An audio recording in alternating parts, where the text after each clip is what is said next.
Assalamualaikum warahmatullahi wabarakatuh. Selamat pagi Anda semuanya. Ibu harap Anda semuanya dalam keadaan sehat walafiat ya semuanya. Nah, baiklah, untuk materi hari ini kita akan membahas tentang manajemen perkantoran. Manajemen perkantoran terbagi menjadi 5. Yang pertama itu tentang pengertian manajemen perkantoran. Yang kedua itu fungsi manajemen perkantoran. Yang ketiga itu tentang tujuan manajemen perkantoran. Yang keempat, ruang lingkup pekerjaan manajemen perkantoran. Nah, yang terakhir itu tentang prinsip-prinsip dari manajemen perkantoran. Baiklah, materi yang pertama itu tentang pengertian manajemen perkantoran. Manajemen perkantoran adalah upaya pengarahan pada aktivitas atau kegiatan ketatausahaan dari suatu kantor secara menyeluruh agar bisa mencapai tujuan yang seefisien mungkin, dan harus diadakan penataan agar pekerjaan ini bisa dilakukan dengan baik. Upaya penataan ini disebut dengan manajemen perkantoran. Baiklah, materi yang selanjutnya itu tentang fungsi manajemen perkantoran. Fungsi manajemen perkantoran itu tersendiri terbagi menjadi 4. Yang pertama itu perencanaan, pengorganisasian, pengarahan, dan pengawasan. Nah, yang pertama itu kita akan membahas tentang perencanaan. Perencanaan merupakan fungsi yang akan menentukan serangkaian tindakan untuk mencapai suatu hasil yang diinginkan. Yang kedua itu ada pengorganisasian. Fungsi pengorganisasian ini dapat mempermudah manajer dalam melakukan pengawasan dan menentukan orang-orang yang dibutuhkan untuk melakukan tugas-tugas yang sudah dibagi. Fungsi pengorganisasian dalam manajemen perkantoran sangat penting karena yang pertama itu dapat membantu mewujudkan struktur organisasi yang jelas. Yang kedua, dapat mendeskripsikan tugas dari setiap bidang atau bagian dalam organisasi secara jelas. Yang keempat itu pengawasan. Fungsi ini sangat diperlukan untuk menjaga agar seluruh kegiatan dan efektivitas pendayagunaan sumber-sumber daya yang ada tidak menyimpang dari rencana sehingga tujuan organisasi ini atau perusahaan ini dapat direalisasikan. Baiklah, untuk materi selanjutnya itu tentang tujuan manajemen perkantoran. Baiklah, Ibu akan menyebutkan 5 apa saja yang ada dalam tujuan manajemen perkantoran. Yang pertama itu mencapai hasil pekerjaan kantor secara efektif dan efisien. Yang kedua itu ada proses pekerjaan kantor berjalan dengan lancar. Yang ketiga, pengawasan pekerjaan kantor efektif dan efisien.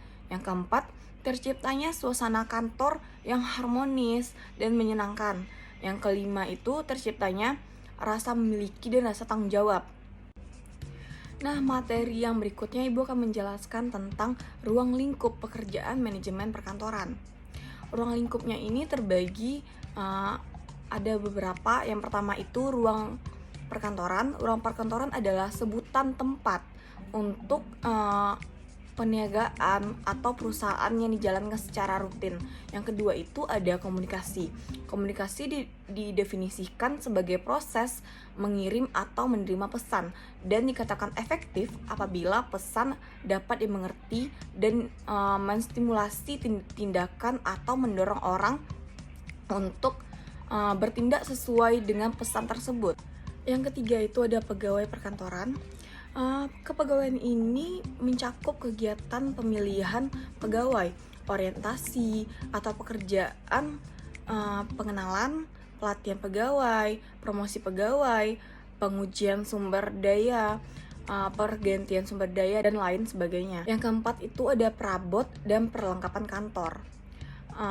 Ini mencakup semua peralatan yang umumnya digunakan kantor, contohnya seperti meja, kursi, perlengkapan arsip, ruang atau peti besi, perabotan fungsional, dan lain-lainnya. Yang kelima itu peralatan dan mesin kantor. Yang keenam perbekalan keperluan tulis. Yang ketujuh itu ada metode kerja. Yang kedelapan itu ada warkat.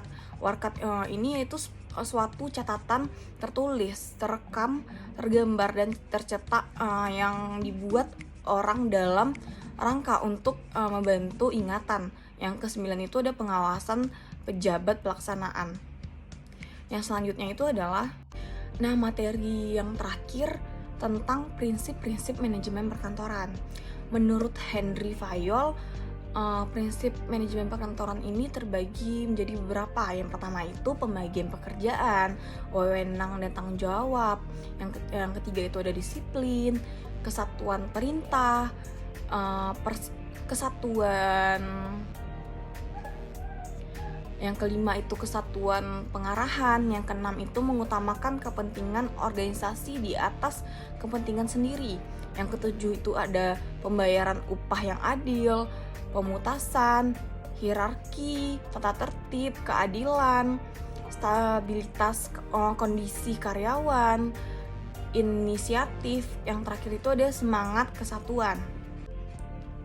Berdasarkan pendapat Ferry Fayol yang seperti Ibu jelaskan tadi, prinsip-prinsip manajemen perkantoran ini dapat mencakup hal-hal seperti yang pertama itu ada perencanaan pekerjaan, pengorganisasian pekerjaan, pengkoordinasian pekerjaan, pengendalian pekerjaan, pemberdayaan pegawai. Yang keenam itu ada komunikasi, yang ketujuh itu ada tatanan kantor, dan yang terakhir itu ada peningkatan mutu pelayanan. Nah, baiklah, Ibu akan memberi tips agar manajemen perkantoran ini dapat berjalan dengan lancar. Manajemen perkantoran ini dapat dilakukan, yang pertama itu kita melakukan analisis sistem kerja yang sudah berjalan, menerapkan pola kepemimpinan yang sesuai, memeriksa cara kerja peralatan yang sudah ada, membuat alur kerja, melakukan sharing antara anggota lain, mendukung pimpinan dalam masa awal implementasi. Yang berikutnya itu ada mengevaluasi alur kerja dan peralatan yang digunakan dalam manajemen. Hal-hal yang tidak boleh diabaikan dalam manajemen perkantoran adalah manajemen keuangan, karena manajemen keuangan ini sangat penting bagi perkembangan kantor. Adapun yang bisa lebih mudah lagi dapat melakukan manajemen keuangan yaitu memanfaatkan software akuntansi dari Akurat Online. Oke, baiklah. Untuk absensi, Ibu sudah membuatnya di Google Classroom. Silakan saudara isi. Ibu sengaja memberitahunya di akhir agar saudara melihat dan mendengarkan video pembelajaran yang sudah Ibu bagikan. Baiklah Anda semuanya, sepertinya materi kita cukup sampai di sini saja. Apabila ada salah-salah kata, Ibu mohon dimaafkan. Assalamualaikum warahmatullahi wabarakatuh. Dan jangan lupa tetap jaga protokol kesehatan ya. Selamat pagi.